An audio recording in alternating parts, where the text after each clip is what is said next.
Commissioner Altman. Chair Goss, are we ready, or Vice Chair Goss, are we ready to call the meeting to order? Yes, thank you.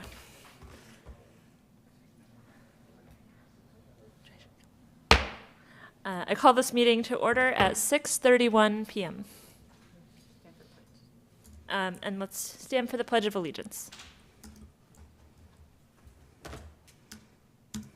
I pledge allegiance to the United States of America, one nation, indivisible.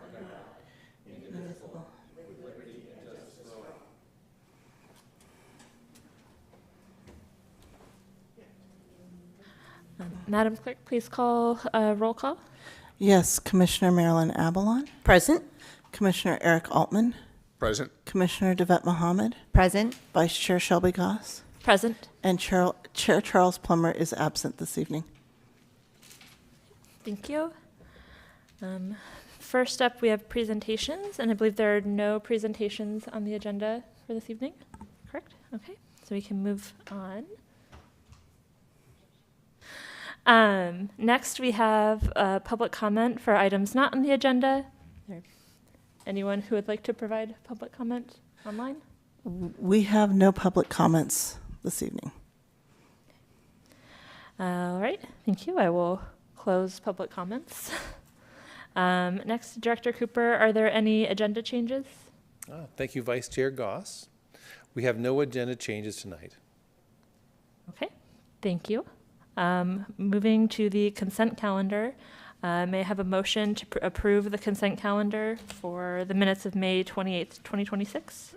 I'd like to make a motion to approve the minutes of the May 28th, 2026 Planning Commission meeting. I will second that motion. Okay, can I get a roll call vote? Yes, Commissioner Marilyn Abalon, Aye. Commissioner Eric Altman, Aye. Commissioner Devet Mohammed, Aye. Vice Chair Shelby Goss, Aye. Chair Charles Plummer is absent. Okay, next we have a public hearing on an accessory dwelling unit ordinance update. Director Cooper, do you have a staff report? I do. Thank you, Commission and members of the public. Brent Cooper, Community Director. I do want to, is this? Oh, Okay.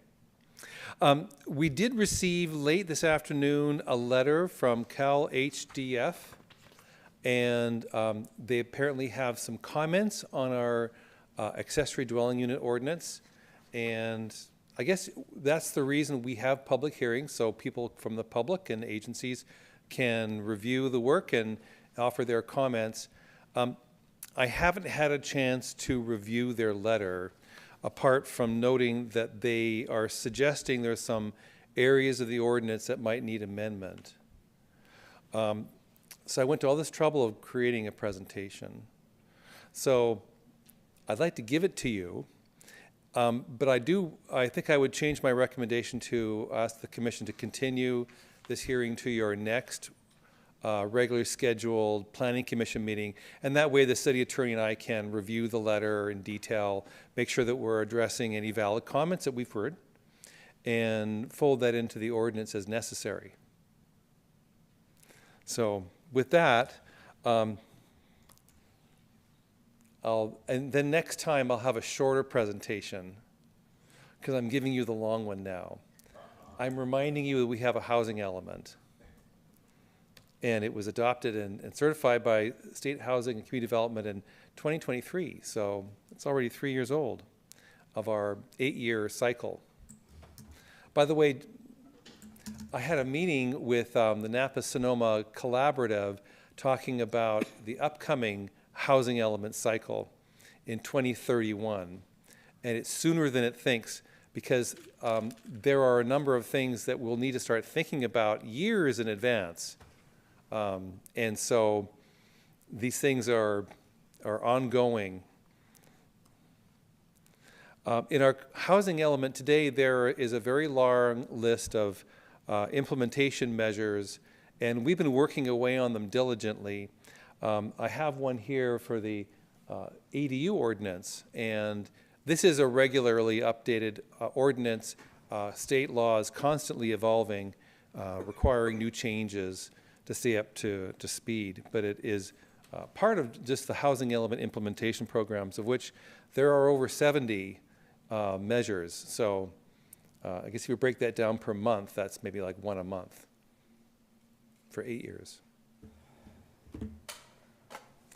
Here is a list of the changes that we've made to the ADU ordinance.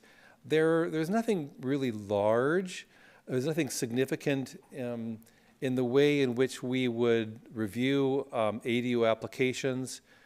State law, I guess, they're looking for loopholes that perhaps lesser cities might be using to get around the law. We don't do that. But nevertheless, we have to amend our laws and that we have just to accommodate some of these things. So it's interesting.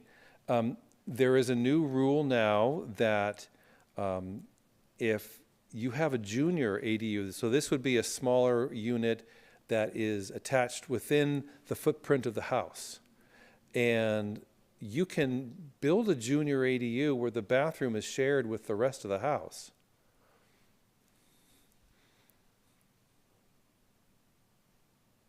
So under those circumstances, the rest of the house has to be owner occupied. Otherwise, if it has its own restroom, then you can rent them both out.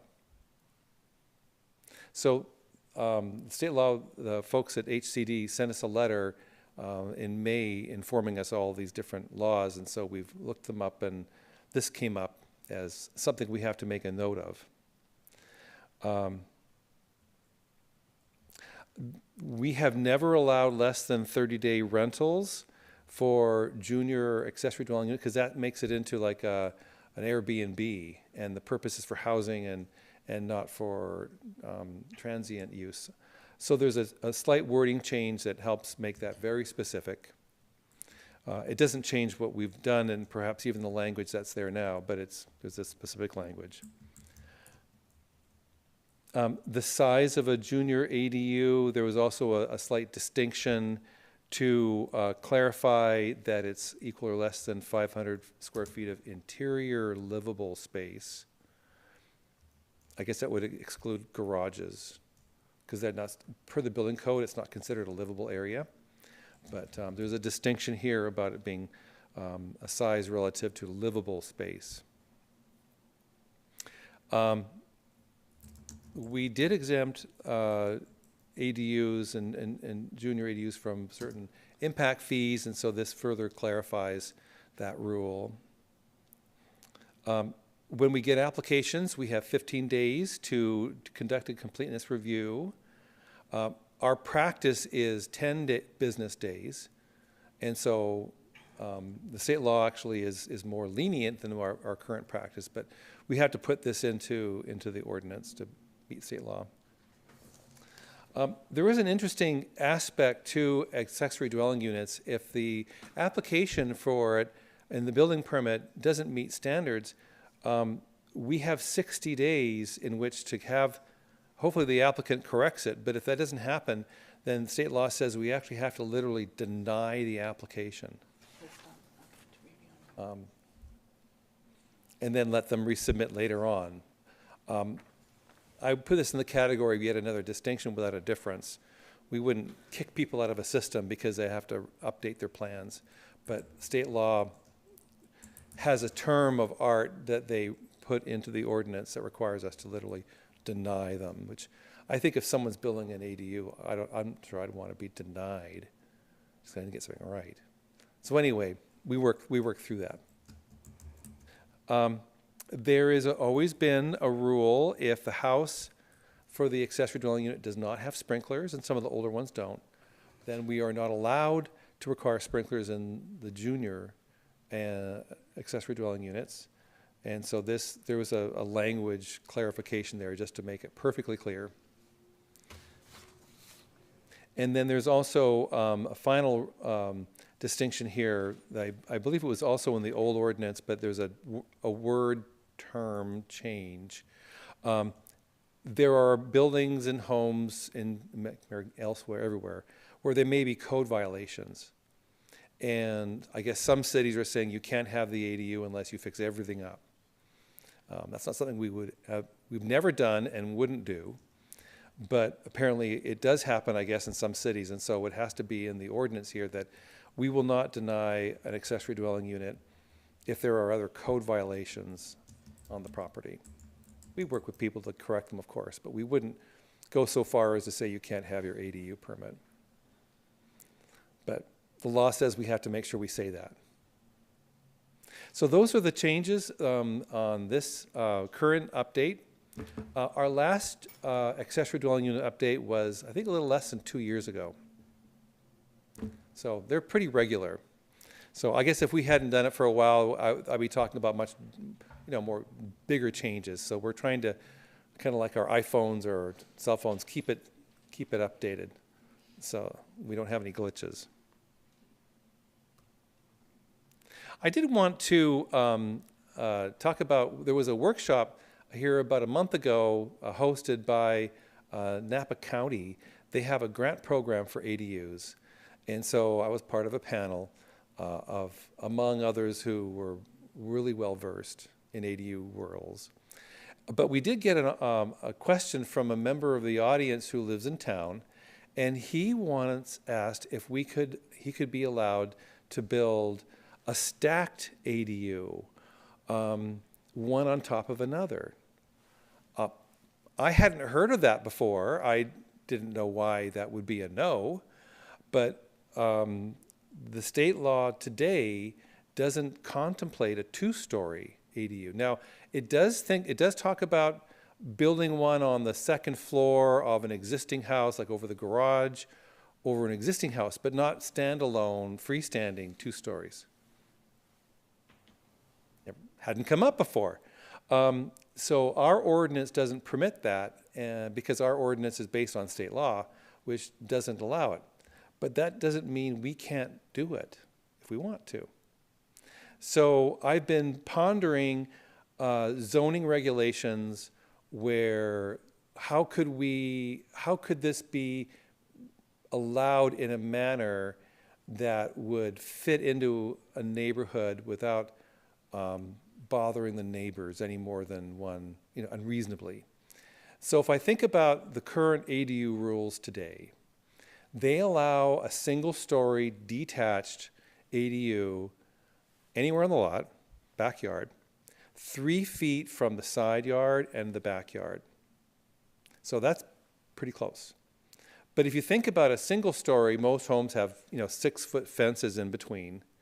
So if it's a single story, most of the windows that are maybe infringing on the neighbor's lot are below or at the level of the fence. And then you have a pitched roof. So if you go 2 stories, I could see someone being upset if it was 3 feet away. There is a second-story windows. There's my backyard. Now I've completely lost my privacy. So I can understand that. So because the 2-story ADU isn't required by state law, we can create our own rules under which we would say, okay.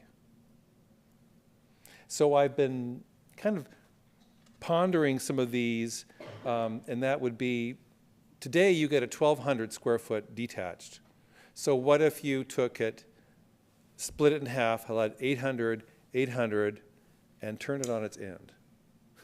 You have 2 stories, 800, 800. So the footprint is 800 feet. Make sure you have a pitched roof, because that looks nicer.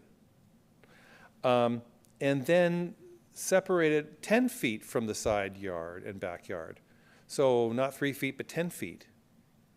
So you have more space in between, maybe even have some room to be able to plant something along your fence for privacy. It gives a little more breathing room. Can I jump in with a quick Of question? course.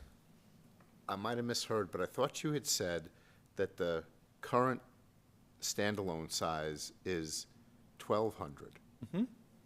So why would we do a stacked at 800, which would give you 1,600?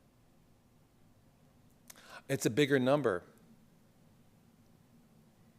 It could be 1,200, 6 and 6. Well, but Yeah, it's- you're right. I mean, Yes. That's I'm just, Mm-hmm. you know, Yeah. that was the first thing that Oh, as well, you you're were right, talking. yeah, maybe my math is off. Okay. If I could jump in, I think the 800 came from the idea that the other minimum standard is an 800 square foot ADU that meets 4-foot minimum side and rear setbacks. So it's tapping into one of the other state minimums, is the idea of There's a lot of allowing numbers. 2 on top. Got it. Yeah, thank Got you. it.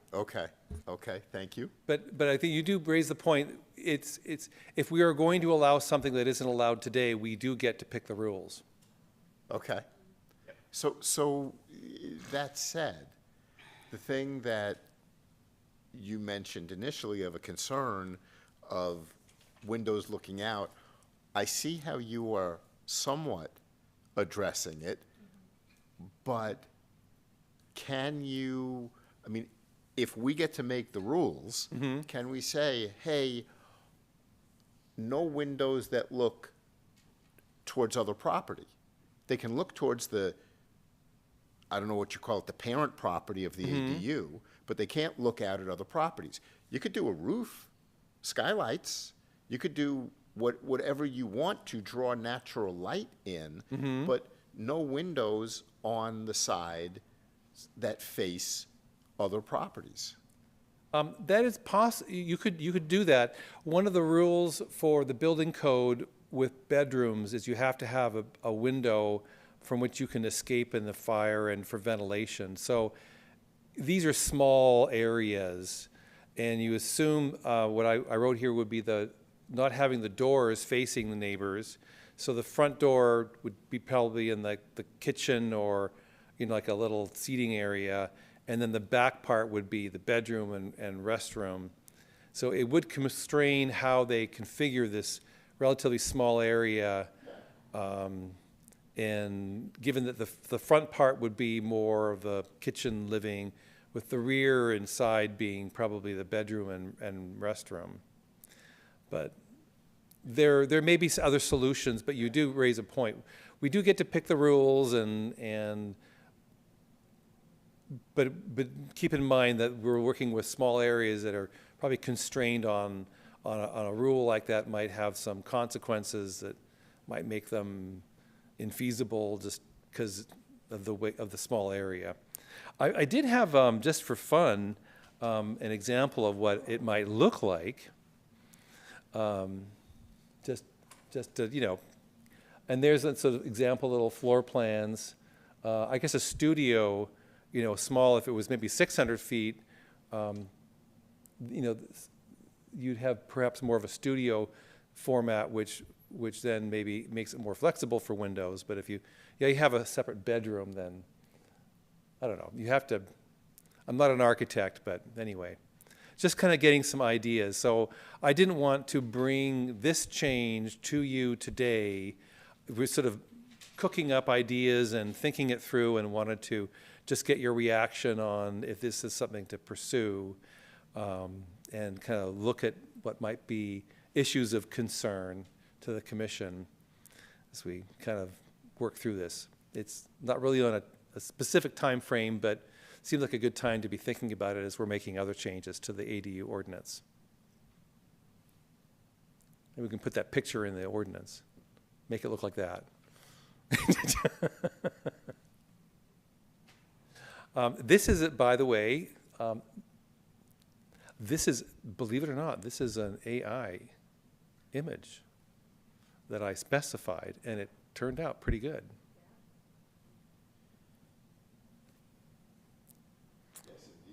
Yes.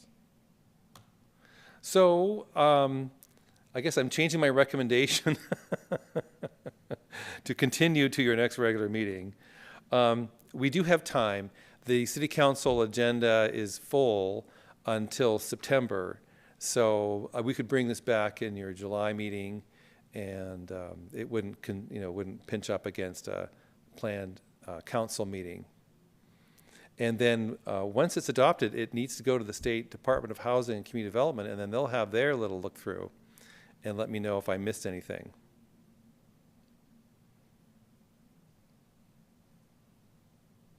Thank you, Director Cooper. I like seeing what you guys are working on. I appreciate that. Are there any commissioner questions? I already asked mine. True, you went out of order. Is that unusual?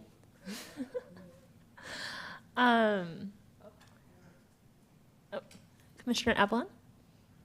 I just have more of a trend in data question for you, Commissioner Cooper. What are we seeing in American Canyon regarding trends and homeowners applying for applications for ADU? Is it happening a lot in American Canyon? Like, how many do we have? Do we have people lining up out the door wanting to build these units attached or detached to their homes? I'm just curious, what are the trends we're seeing now in our city? It's hanging in there. It hasn't really risen as much as I would have hoped. We get around 6 or so per year.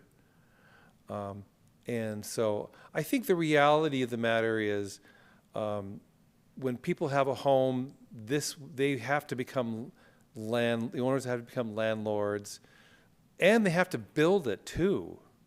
So, the kitchen remodel puts terror in my heart, let alone, building a unit and then having strangers moving in to my property. So it's definitely a lifestyle change and comes with financial risk and cost and effort. So it's hard. So I have sympathy for the state trying to find streamlined ways to make it easier for people. And I really have a lot of blessing for the county having grants to help people, and the Napa-Sonoma ADU Center devoted to help walking people through the process. I guess part of the effort too is getting the word out that these resources are available. But at the end of the day, it is both a complicated technical issue, financial, and then lifestyle. So not for everybody, but I'm glad there are some that it works for them.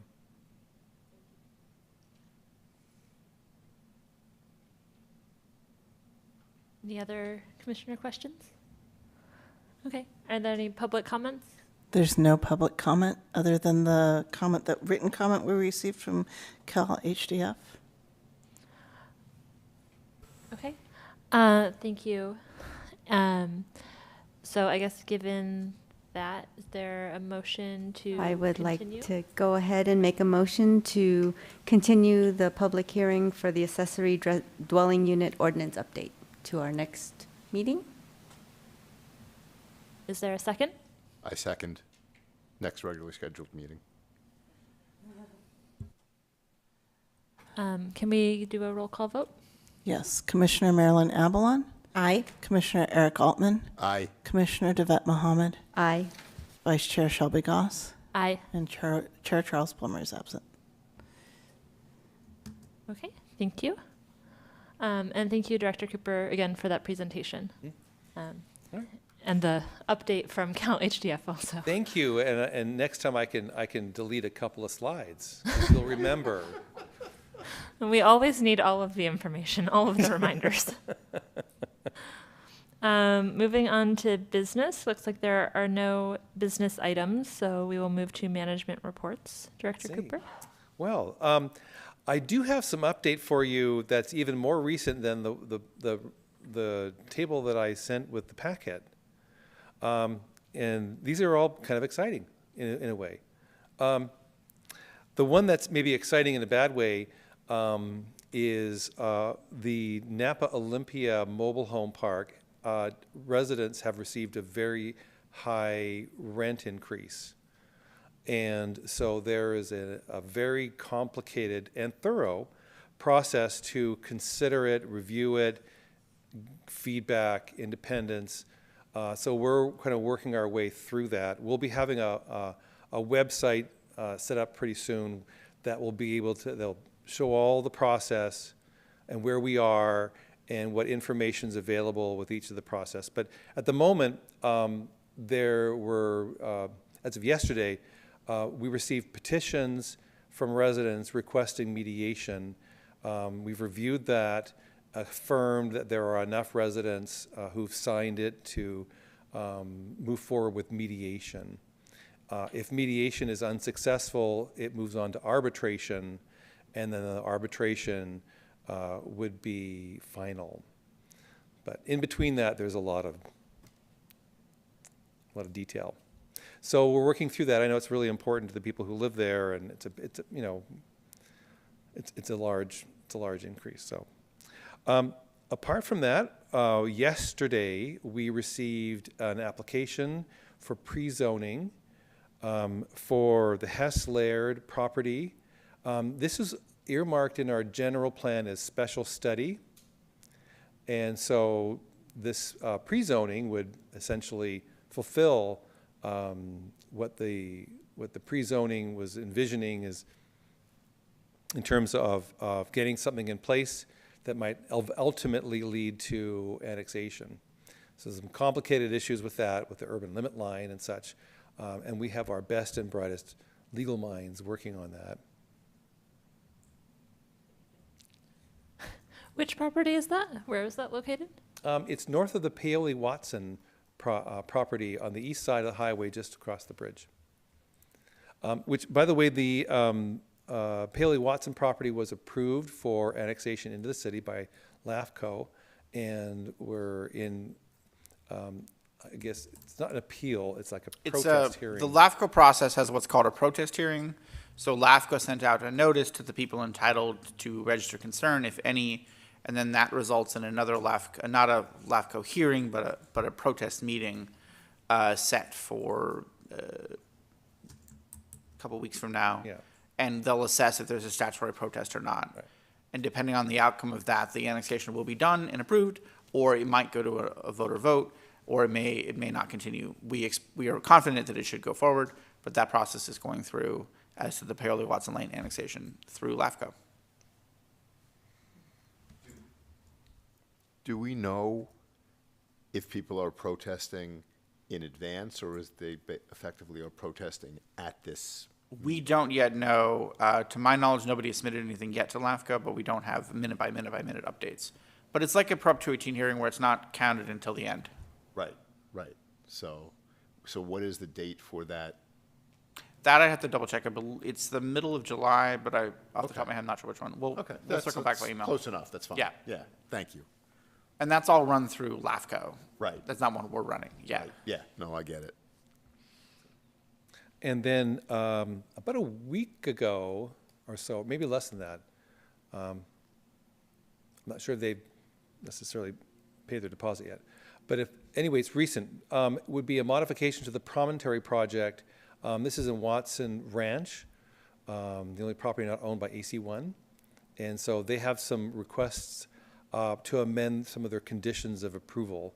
So we'll be bringing that to you in a future meeting. Other than that, I think everything else is,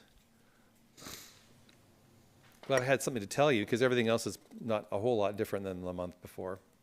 Do you know when the grocery store is going to open?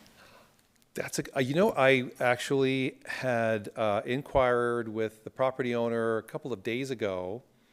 How's it going? The tenant is finding a contractor to build it. Their permit was issued, I think, in March. So I contacted the property owner to see how's it going, because we haven't had any inspections yet. If I can quickly follow up on that, and I'm asking this just because, it's me, but I like that Commissioner Avalon referred to it as a grocery store. Do we know for sure that it really is a grocery store and not a liquor store with a little bit of groceries? And I'm asking that because if you look at the sign, the banner that they have hung on the building, it seems to put a bit of an emphasis on, spirits, wine, liquor, et cetera. The question was asked during the review process for the permit, and the answer was given that it's a grocery store, but there are thresholds that tip it from one to the other. So perhaps we'll find out when it opens. Aha.